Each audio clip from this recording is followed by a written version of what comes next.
우리 하나님 말씀은 고린도후서 4장입니다. 4장 7절 말씀부터 우리 11절 말씀까지를 우리 교독을 하겠습니다.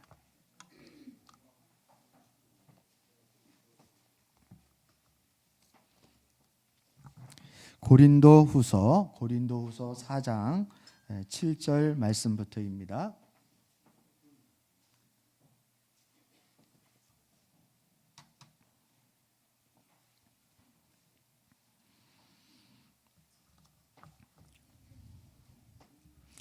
고린도후서 4장 7절 우리는 이 보물을 질그릇에 간직하고 있습니다. 이 엄청난 능력은 하나님에게서 나는 것이지 우리에게서 나는 것이 아닙니다.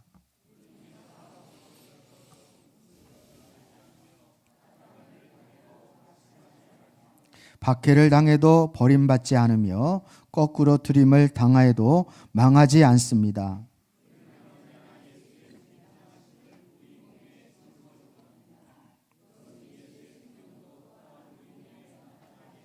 함께합니다. 우리는 살아있으나 예수로 말미암아 늘 몸은 죽음에 그것은 예수의 생명도 또한 우리의 죽을 육신에 나타나게 하기 위함입니다. 예, 아멘. 예, 아멘.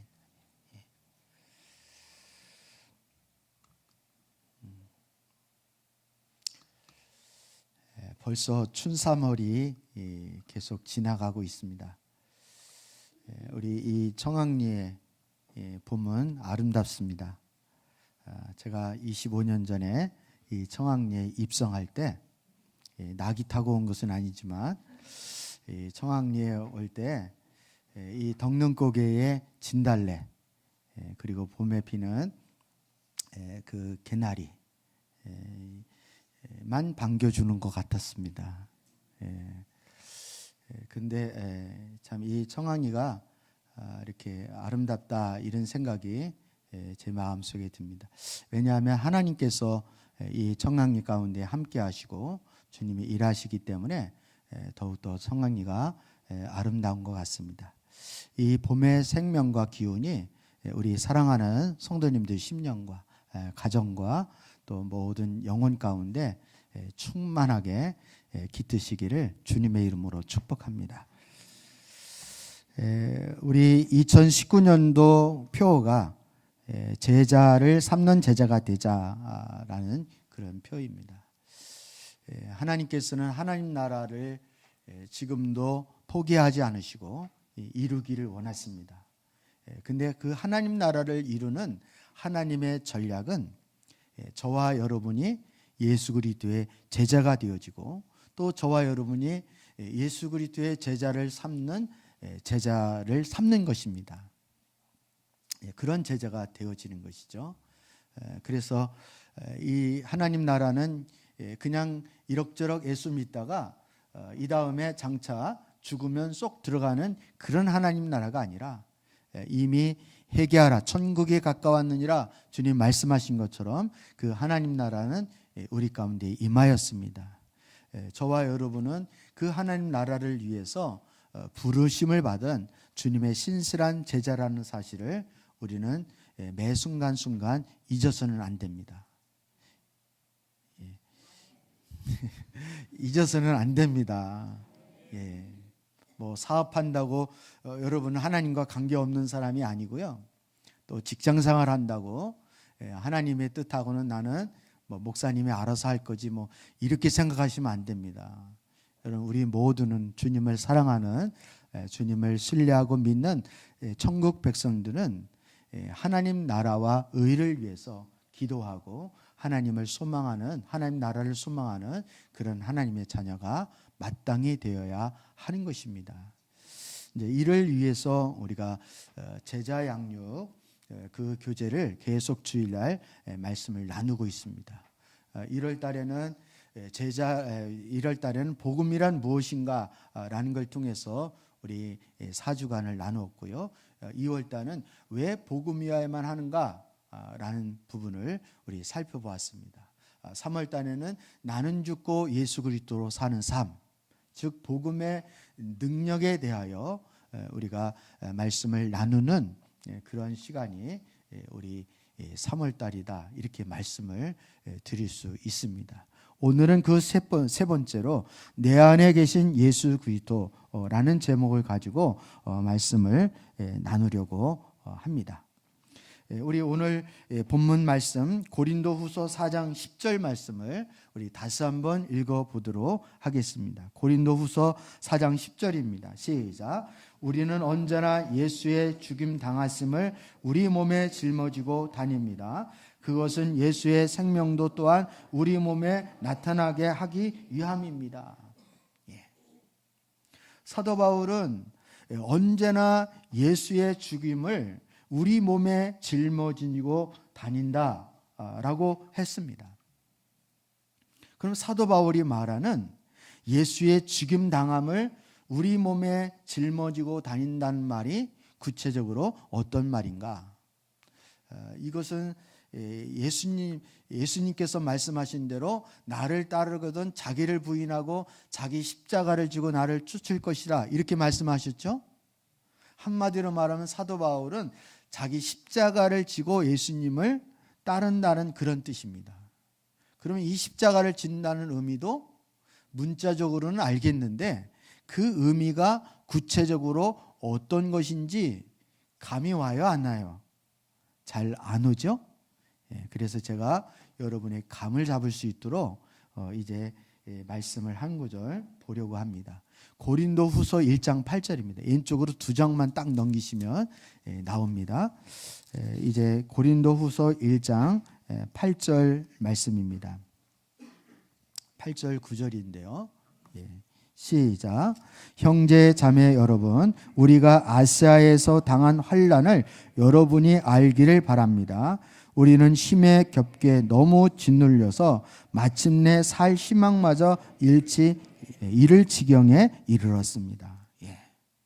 지금 사도 바울이 고린도 교회 성도들에게 자신이 아시아에서 복음 전할 때 이야기를 하고 있는 거예요. 근데 아시아에서 복음 전할 때 사도 바울과 그 일행이 환난을 당하여서 그 환난이 얼마나 셌는지 힘에 겨워 너무 짓눌려서 살 희망을 잃어버릴 지경에 이르렀다. 이렇게 마치 이미 죽음을 선고받은 몸이라고 그렇게 느껴졌습니다. 이렇게 사도 바울이 고백을 하고 있는 거예요. 여러분 이 말씀이 이해가 되십니까? 사도 바울은 지금 아시아에서 뭐를 전하기 위해서 아시아에 간 겁니까? 복음을 전하기 위해서 간 거예요. 아니 복음은 고사하고 자기만을 위해서 사는 사람도 수두룩한데 자기만을 위해서 사는 사람도 잘 먹고 잘 사는데 왜 복음 전하는 사람이 이렇게 죽을 지경에 이르기까지 고난을 받아야 되는가? 환난을 받아야 되는가? 도저히 하나님이 이해가 잘 안 가죠. 과연 하나님은 살아계신가? 복음 전하는 자의 그 마음과 그 상황을 알고나 계시는 것인가? 라는 것이 의심이 되어질 정도로 우리가 이해가 참 안 갈 때가 많이 있습니다. 여러분 우리도 새생명 12조 프로젝트를 합시다. 그러면 그냥 아무 감동이 없이 그냥 눈만 이렇게 뜨고 계시잖아요. 아멘도 별로 안 하시고. 왜 그러냐면 그게 나랑 무슨 상관이 있어. 이제 이런 생각 때문에 그렇습니다. 새생명 12조 프로젝트에 여러분이 한 명이라도 데려오면 여러분은 대박 나십니다. 하나님이 아직 올 한 해를 하나님의 사업이든 직장이든 하나님이 자녀 공부든 완전히 하나님 대박을 치십니다. 이렇게 하면 마음에 동하겠어요? 안 동하겠어요? 당연히 동하죠. 근데 뭐 한 명 데려오나 마나 오늘 아시아에서 복음 전하는 사도 바울의 모습을 보면 사도 바울은 복음 전하다가 대박난 사람이 아니라 쪽박찬 사람입니다. 복음 전하다 성공하거나 복음 전하다 사도 바울이 뭐 대단하게 뭐 과업을 이룬 것이 아니라 오히려 복음 전하다가 죽지 않고 살아온 것만 해도 다행입니다. 이렇게 하는 거예요. 이렇게 해놓고 믿음의 아들 디모데에게 복음을 위하여 나와 함께 고난을 받자. 그러면 누가 고난 받겠어요? 여러분 같으면 사도 바울 따라가겠어요? 제가 전도하다 아주 죽을 뻔했습니다. 우리 전도하러 갑시다. 이러면 따라가겠어요? 지금 사도 바울이 그런 형국인 거예요. 그런 형국. 사도 바울은 내가 이 복음 증거하는 사명을 감당하는 데 있어서는 내 생명을 조금도 귀한 것으로 여기지 않겠습니다. 이렇게 고백한 것처럼 사도 바울은 실제로 그러한 인생을 살았습니다. 그러면 사도 바울은 이렇게 힘든 환난과 고난을 받으면서까지도 이렇게 복음을 전하는 이유가 무엇이고, 하나님께서는 도대체 사도 바울이 복음 전하는 것을 아시는지 모르시는지 왜 이렇게 고난을 받도록 놔두시는 이유가 어디에 있는지 우리는 말씀을 통해서 그 궁금증을 찾아야 할 것입니다. 여러분, 우리가 살아가는 데 있어서도 실제로 복음 전하면 하나님께서 구체적인 우리에게 유익을 주든지, 복음 전하는 걸 통해서 하나님께서 몰라보게 모든 사람들이 다 알아들을 수 있도록, 그리고 모든 사람들이 체험할 수 있도록 하나님이 놀라운 대박을 치게 해주신다든지, 그렇게 하면 우리가 자원해서 얼마든지 영혼 구원을 위해서, 하나님 나라를 위해서 힘쓸 터인데 그렇게 하지 않는 이유, 도리어 죽게 고생을 하고 그냥 죽을 뻔했습니다. 아주 그냥 간신히 살아났습니다. 이런 고백을 받아내시는 이유가 어디에 있는지 오늘 말씀을 통해서 저와 여러분이 발견을 했으면 좋겠습니다. 오늘 10절, 11절을 읽었는데 구체적으로 말씀을 제대로 보려면 여러분 3절 말씀부터, 아니면 더 나아가 4장 1절 말씀부터 우리가 말씀을 봐야 합니다. 사도 바울은 그렇게 말합니다. 복음이 가려져 있다면 그것은 멸망하는 사람들에게 가려진 것입니다. 이렇게 3절에 그렇게, 4장 3절에 그렇게 말씀하고 있고요. 그리고 4장 4절에서는 이 세상 신이 믿지 않는 자들의 마음을 어둡게 하여 하나님의 형상이신 그리스도의 영광을 선포하는 복음의 밝은 빛을, 복음의 빛을 보지 못하게 하는 것이다. 이렇게 말합니다. 그러면서 사도 바울은 이 어둠 속에 빛이 비쳐라 라고 하나님이 말씀하신 것처럼, 그렇게 하나님이 어둠 속에서 빛이 있으라 이렇게 말씀하셔서 창조의 역사를 이루신 것처럼, 하나님은 우리 가운데 복음의 빛을 비추심으로 우리를 새롭게 창조하고 거듭난 사람, 새로운 피조물로 만드신다는 것입니다. 복음으로 우리를 새롭게 하신다는 거예요. 이것을 하나님은 빛이 있으라 라고 하는 창조에 빗대어서 말씀을 하고 있는 것입니다. 그러면서 오늘 7절 말씀, 우리는 이 보물을 어디에 간직하고 있다고요? 질그릇에 간직하고 있습니다. 이 엄청난 능력은, 즉 복음 속에 있는 하나님의 생명을 말하는 것입니다. 이 엄청난 능력은 하나님에게서 나는 것이지 우리에게서 나는 것이 아니라는 거예요. 우리에게서 나는 것이 아니라.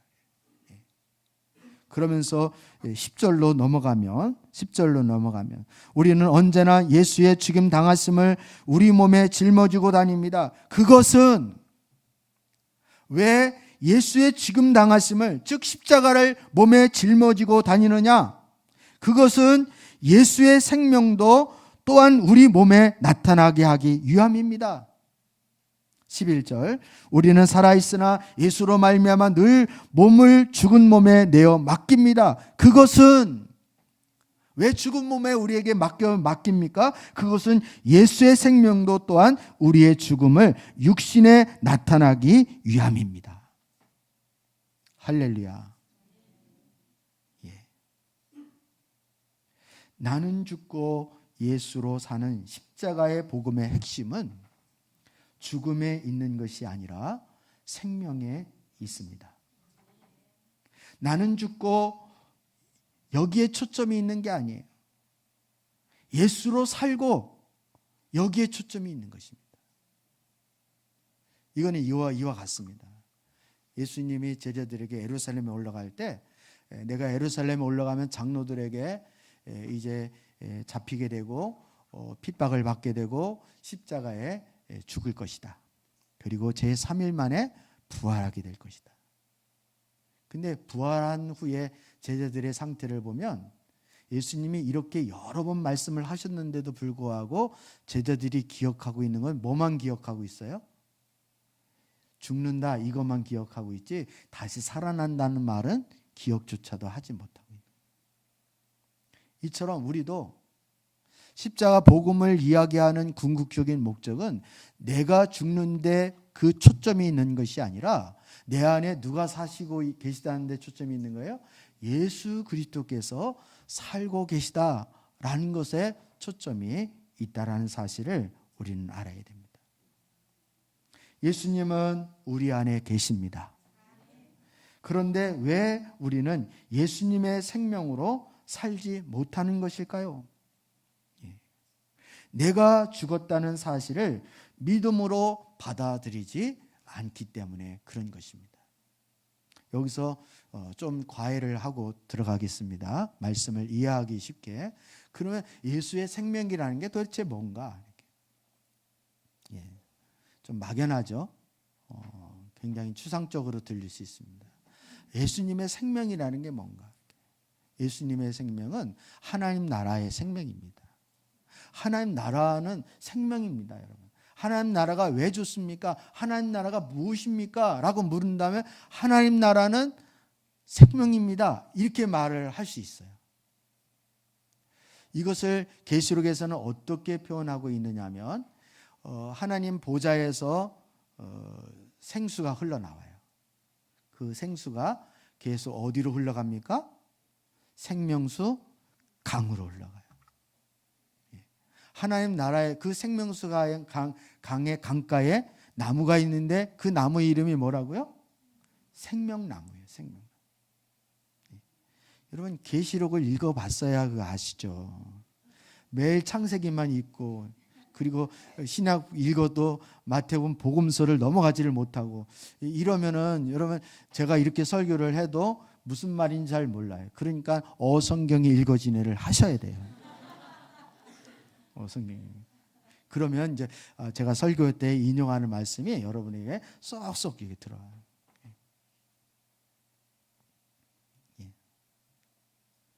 아무튼 하나님 나라를 생명을 그 표현을 하려고 하는데 우리가 이해할 수 있도록 가시적으로 표현한 것이 계시록입니다.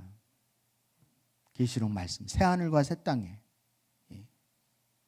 천국의 그 특징은 다른 것에 있는 것이 아니라 이 생명의 그 특징이 있습니다. 생명의 특징이 있어요. 하나님께서 이 땅에 예수 그리스도를 보내주신 이유도 바로 저와 여러분에게 그 생명을 주시기 위해서 그렇습니다. 하나님이 세상을 이처럼 사랑하사 독생자를 주셨으니 이는 저를 믿는 자마다 멸망치 않고 영생을 얻게 하려 하심이라. 영원한 생명을 얻게 하시기 위해서 예수님을 이 땅에 보내주셨다는 것입니다. 이 생명이 있는 자와 없는 자의 차이는 이거는 엄청나다. 오늘 7절 부분에 보면 엄청난 능력이라고 말할 수 있습니다.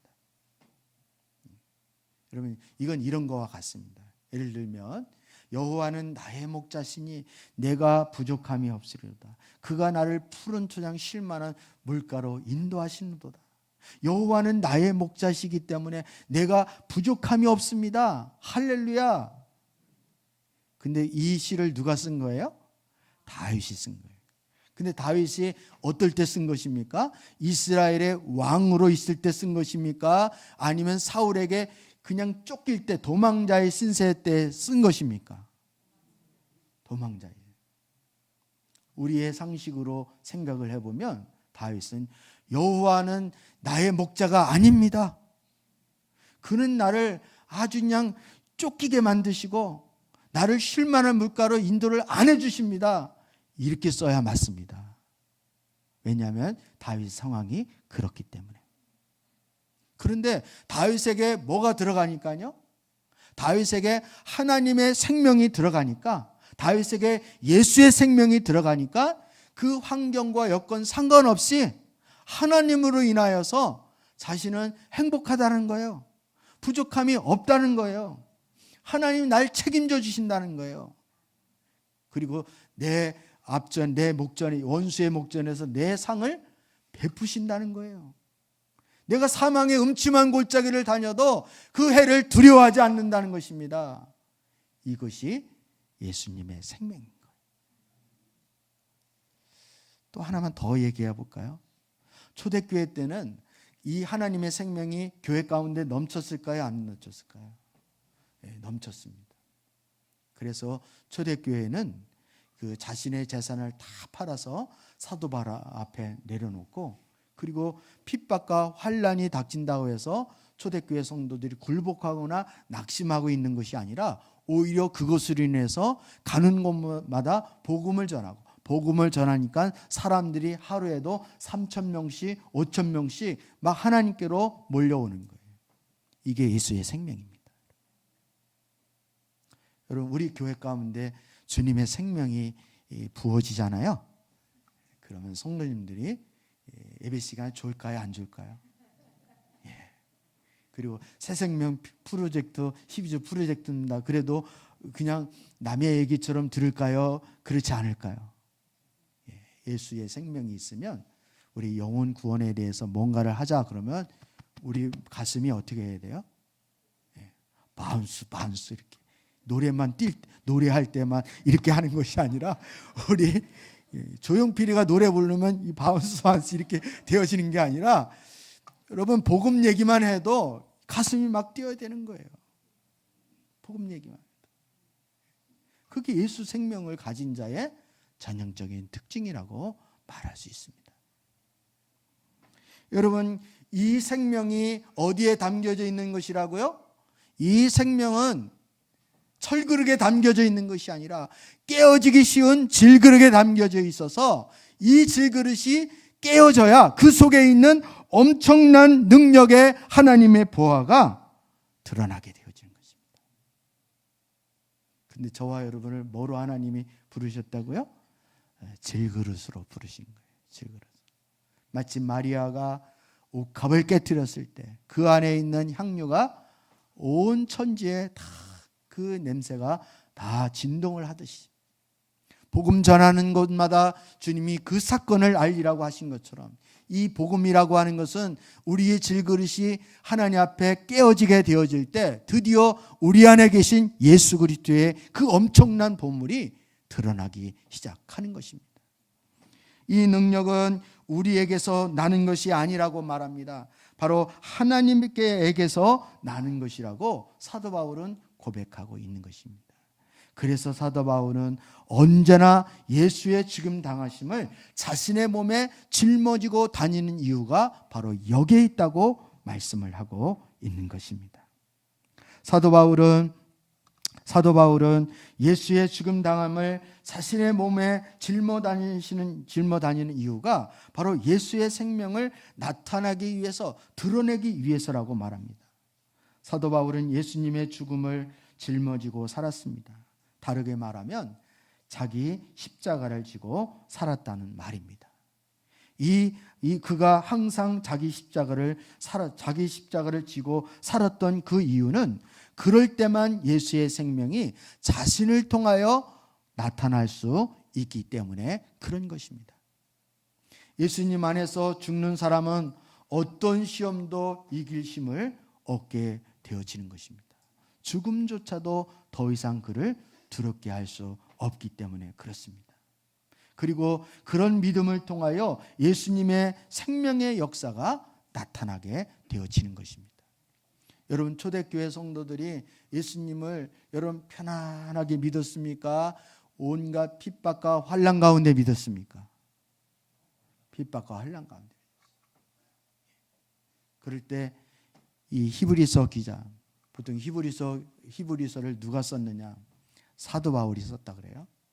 왜냐하면 히브리서는 구약에 능통하거나 복음에 대해서 꿰뚫지 않으면 그런 히브리서 말씀이 나올 수가 없기 때문에, 그럴 만한 인물이 사도 바울밖에 없다, 이렇게 학자들이 보통 평가를 합니다. 근데 그 히브리서에서 뭐라고 말씀하냐면, 우리는 평생 죽음에 무슨 노릇하는 인생이었다고요? 종노릇하는 인생이었다는 거예요. 근데 하나님은 예수 그리스도를 통하여 평생 죽음의 종노릇하는 자들을 이제 예수 그리스도 안에서 자유함을 얻게 하기 위해서 주님께서 이 땅에 십자가를 지셨다, 이렇게 육신의 몸을 입고 오셔서 십자가를 지셨다, 이렇게 말씀하고 있는 것입니다. 여러분, 그리스도 안에서 자아가 죽었음을 우리가 믿음으로 받아들이는 것이 얼마나 중요한지 모릅니다.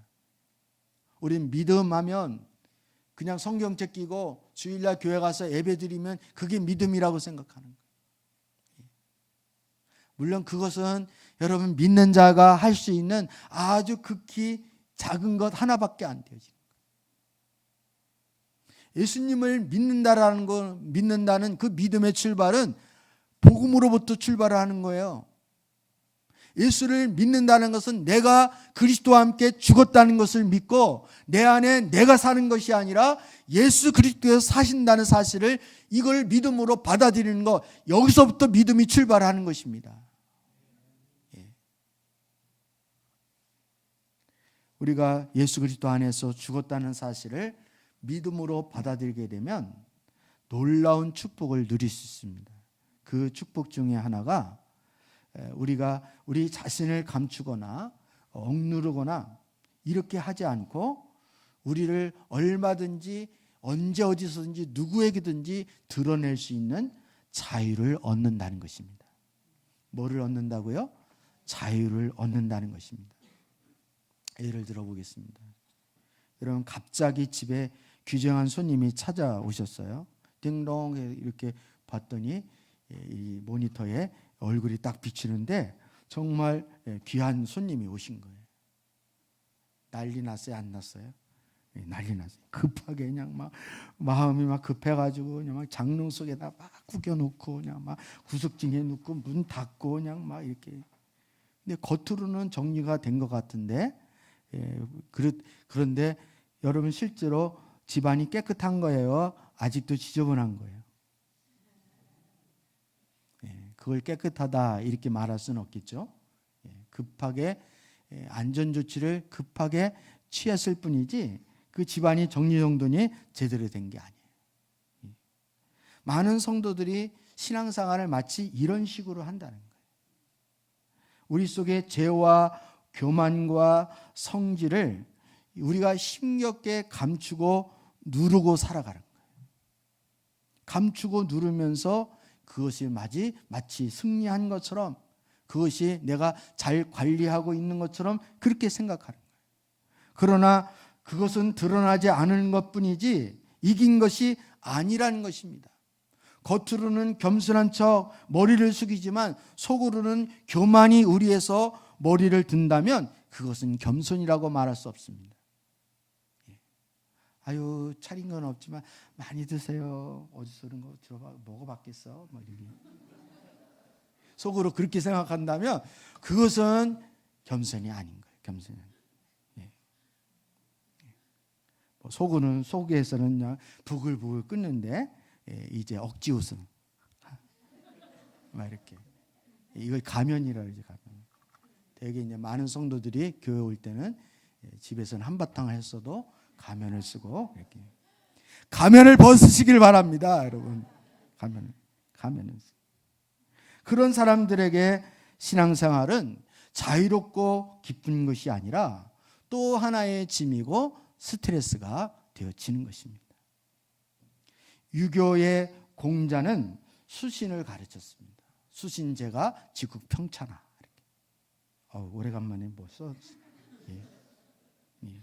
이것은 계속 마음을 닫고 억제하는 것으로서 그가 성공해야 성인이 된다는 것을 가르치는 것입니다.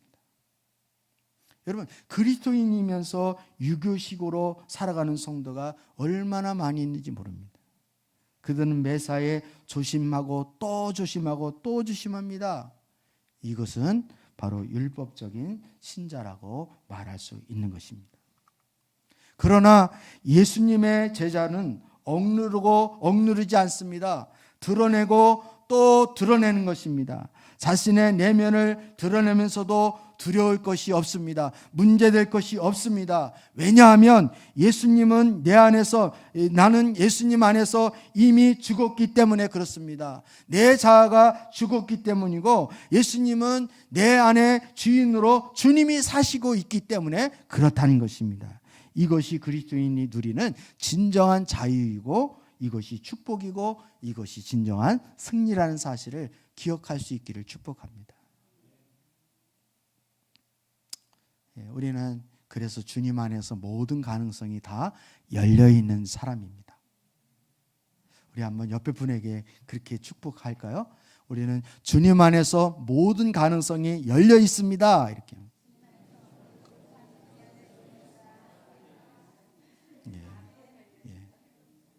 여러분, 이 깊은 말을 여러분이 말씀을 이해를 하셔야 되는데,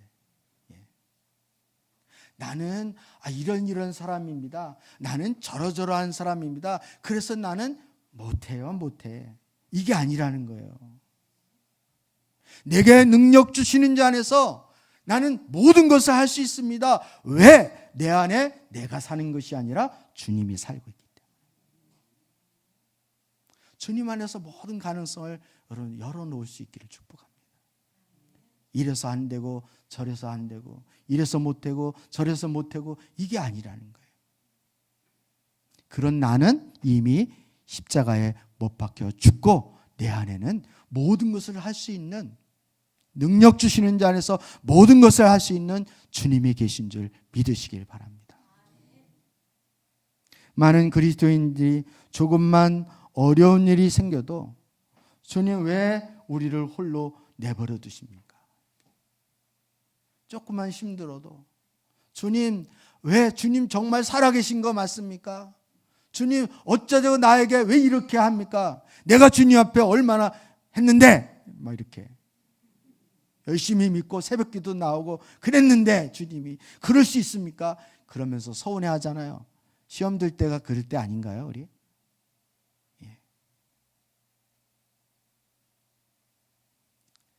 우리 그 전에 저희 알파 할 때 보면 그 영상 중에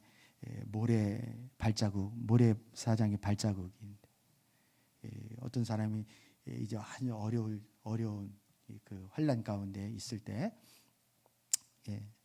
주님 앞에 따진 거예요. 주님, 제가 어려울 때 주님 어디 계셨습니까? 근데 모래 위에 발자국이 탁 있는데 처음에는 두 발자국이 이렇게 주님과 손붙잡고 가는 그 한 발자국은 예수님 거고 한 발자국은 본인 거예요. 근데 어느 시점에 가는데 발자국이 하나가 없어진 거예요. 그래서 이 사람은 생각하기를 예수님이 날 떠났구만. 그래서 내가 어렵구만. 이렇게 생각을 한 거예요. 주님 앞에 막 따졌어요. 주님, 제가 힘들어할 때, 제가 어려울 때 주님 도대체 어디 계신 것입니까? 왜 주님 모른 척 했습니까? 주님! 막 이렇게 따졌어요. 그랬더니 주님이 부드러운 사랑의 음성으로 사랑하는 누구누구야. 이렇게. 내가 힘들 때 나는 너를 업고 걸었단다. 그래서 그 발자국은 네 발자국이 아니라 내 발자국이에요. 너를 업고 걸었기 때문에. 여러분, 우리는 주님이 나와 동행한다는 이 믿음의 확신을 여러분 가질 수 있기를 축복합니다. 주님이 인식이 되어야 되는 거예요. 주님이 함께한다는, 예수님이 분명히 나와 함께한다는 그런 확신이 있어야 되는 거예요. 근데 이 확신이 없는 거예요. 그 없는 이유 중에 하나가 내가 안 죽기 때문에 그런 거예요.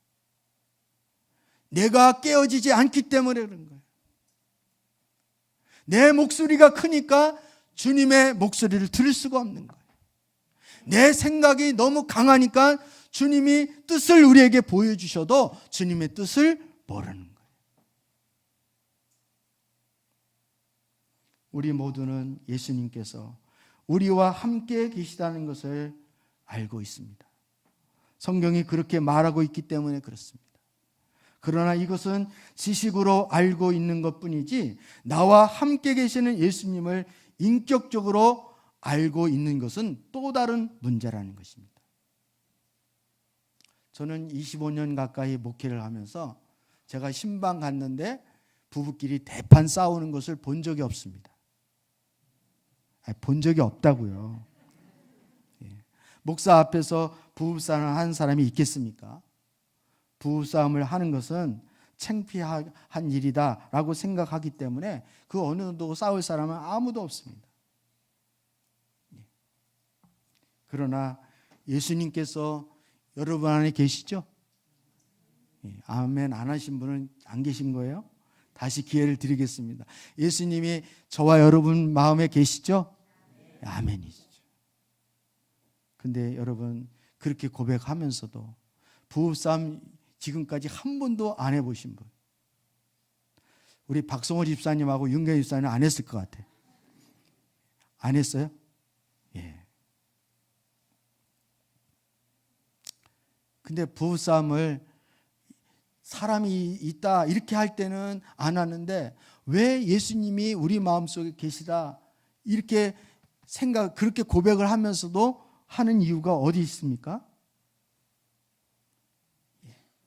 그럼 예수님 사람 앞에는 창피하고 예수님 앞에는 창피하지 않는다는 말입니까? 이것이 예수님께서 함께 계신다는 것을 우리가 잘 인식하지 못한다는 증거라는 거예요. 많은 사람이 혼자 있을 때는 음란물 같은 은밀한 죄의 유혹을 혼자 있을 때는 받습니다. 근데 옆에 누구라도 있으면 그렇게 하지 못합니다. 예수님이 내 안에 계시다는 것이 진짜로 믿어지면 우리는 유혹에 넘어가지 않게 되어지는 것입니다. 십자가에서 자신의 정과 육이 못 박혔습니다 라고 믿고 예수님을 구주로 영접한 사람이라면 언제나 예수님이 우리와 함께 계시는 것입니다. 이 사실을 아는 사람만이 거룩한 삶을 살게 되어지는 것입니다. 주님이 인식되어지도록 우리는 몸부림을 쳐야 되는 거예요. 몸부림을 쳐야 되는 거예요. 하나님, 머리로는 알겠는데 제가 주님이 잘 보이지가 않습니다. 인식되어지지 않습니다. 주님이 인식되게 해주십시오. 하나님께서는 사도 바울조차도 주님이 잘 인식이 안 되어지는 거예요. 그러니까 주님 인식할 수 있도록 하나님이 사도 바울을 일깨워 주시는 방법이 바로 십자가를 지게 하는 것이고 그게 고난이라는 거예요. 여러분 다시 한번 말씀을 보도록 하겠습니다. 고린도후서 1장 8절 9절을 한번 읽어보겠습니다. 특히 9절을 아까 8절을 읽었으니까 9절을 한번 읽어보겠습니다.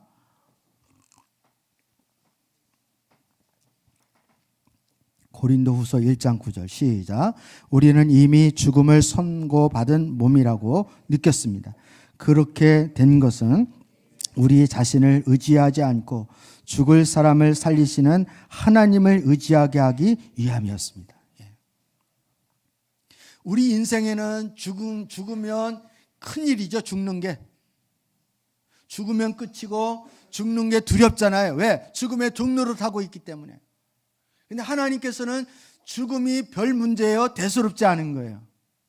죽어도 괜찮아요. 하나님 앞에는 죽은 자는 그냥 잠자는 자 깨우는 정도도 안 돼요. 하나님 앞에는.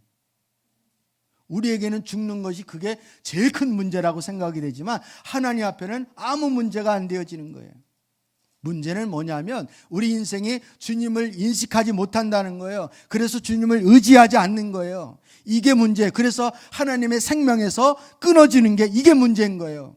하나님은 저와 여러분에게 생명을 주시기 위해서 우리를 연약하게 만들었습니다. 질그릇처럼 언제 어디서든지 깨어지도록 만들어 주셨습니다.